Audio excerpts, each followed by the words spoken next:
The Flames have a serious decision to make on the future of Connor Zary with the organization. The former first rounder is set to become an RFA, and there are a few options on what his next contract could look like. We have a huge signing update as the Flames have reportedly revealed what they want. We're going to get into all that and more in this video, but first I want to welcome you to Flames Digest. I'm Mark Griffith. If you're new around here and you love the Flames, make sure you subscribe so you can stay up to date on all the latest news, updates, reports, and rumors revolving around your Calgary Flames. We would love to welcome you to the Flames Digest family. Let's hop straight in and talk about the Zary projection here for his next contract with the Calgary Flames, of course. So Conroy, he's already done a little bit of work so far this offseason, if you count this as the offseason, even with the playoffs still going on. But he has, of course, signed Matt Coronato, who was one of the RFAs, and he has a few more on his list. And Connor Zary, I think, is one of the biggest ones left that Flames fans care about a lot. So let's get into just the Connor Zary situation here. So Connor Zary is approaching the end of his entry-level contract with the Flames,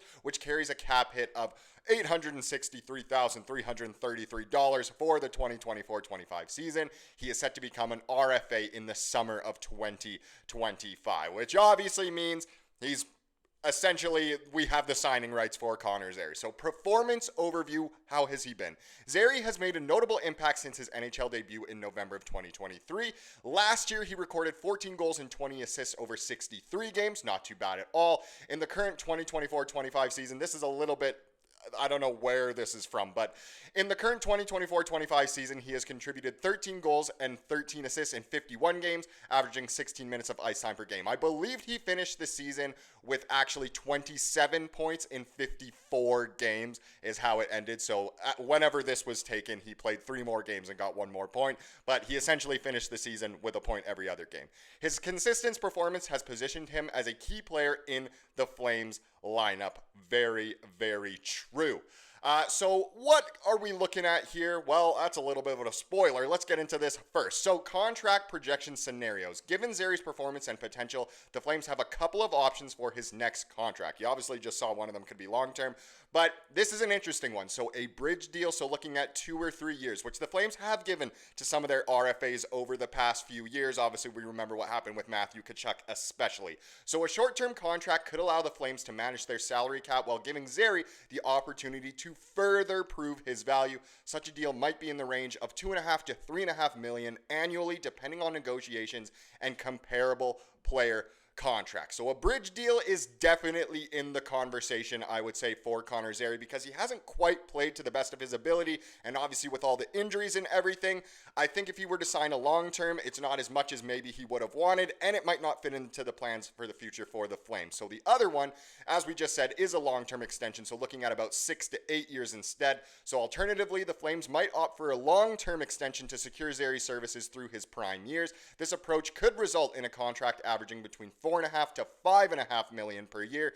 Given the team's cap space and the anticipated increase in the salary cap, this could be a strategic move to maintain roster stability. So either way, I think both are good here for the team and for Zary. I would lean towards, I would assume that the team more so would like a bridge deal, and maybe Zary would as well, which is interesting because I have a report coming in a second here. But a long-term one makes sense, and it probably would be in that range as well, which is that what Zary wants, or does he want to kind of prove himself a little more? Very interesting overall. Now, some considerations.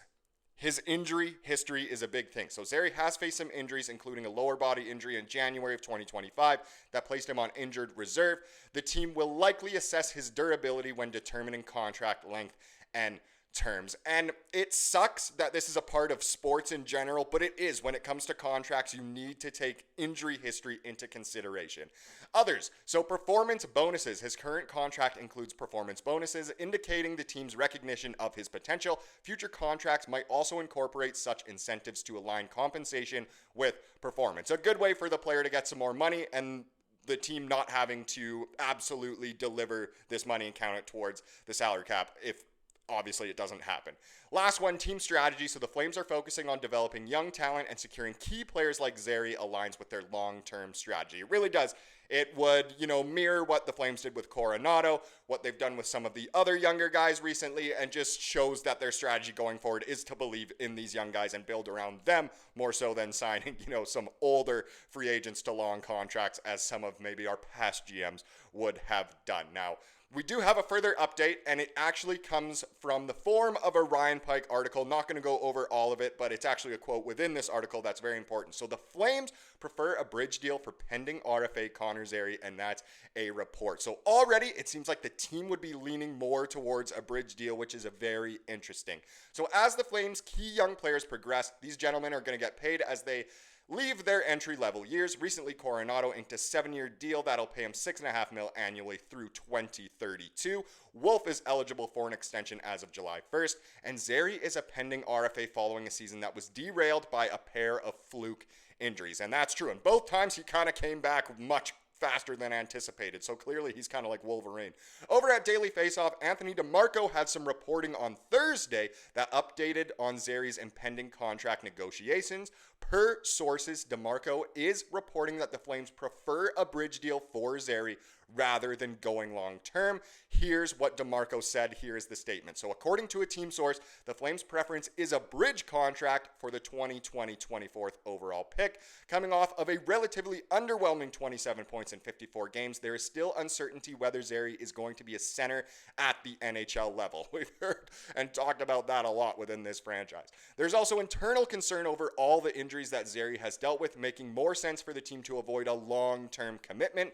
According to the source, a 3-year contract in the $3 million range, similar to that of Alex Newhook with the Habs, is what the team could be looking for. And I think that's a bang on exactly what it will be.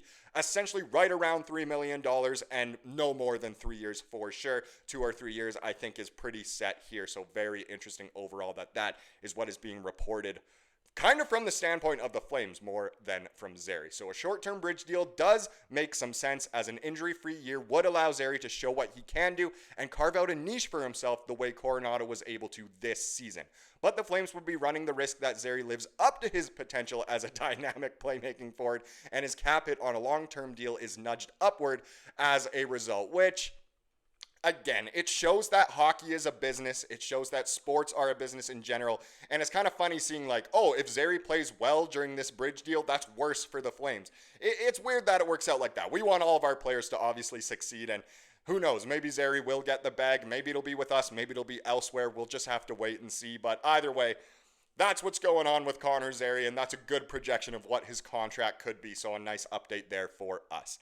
Now, the other thing I want to talk about in this video is the Worlds / the Juniors. Not the World Juniors together, but Worlds and some of what's going on with our juniors. Now, the first thing is this game yesterday at the Worlds was awesome if you're a Flames fan. Sweden got a huge win, and the scoring was started by none other than our captain, Mikael Backlund. As you can see, Rasmus Andersson, also obviously from the Flames, wearing the C for the 3 crowns there for Sweden. Awesome to see. Backlund, I believe, finished with a goal and an assist, and the game-winning goal. And I believe Rasmus Andersson picked up an assist as well. There were a bunch of former Flames involved in this game as well, as Jacob Markstrom, I believe, got the shutouts. Elias Lindholm was playing with Backlund a little bit. I believe he got an assist on that opening Backlund goal as well. And the other player in this game was Sammy Honzek, who didn't play well. He took a lot of hits. Obviously, his team did not score. Slovakia did not score at all. And he really just didn't get all that great of an opportunity. So if you're hoping that he shows out, this was not the game for him. It didn't go too well. Another update is Canada did play very early this morning. MacKenzie Weegar picked up an assist in Canada's win over Slovenia. So great to see another Flame involved on the score sheet there. And another little update from yesterday's video, actually mostly about Matvei Gradin, is that he did win the QMJHL Offensive Rookie of the Year. I don't know why I thought it was going to be announced so much later, but it was announced and he did win as was expected. So a huge congratulations to Matvei there. Very impressive season for him, and can't wait to see him just continue his development down there in Shawinigan. Big congrats to him. Now let's wrap up this video with the comment of the day, as we love to do here on the channel. Comes from yesterday's video, of course, and this was a good one here from CeeLo. CeeLo said, Mark, I followed Matvei all season. Heartbroken they lost to Rimouski's 7th game double overtime. Yes, that's a gunning way to lose.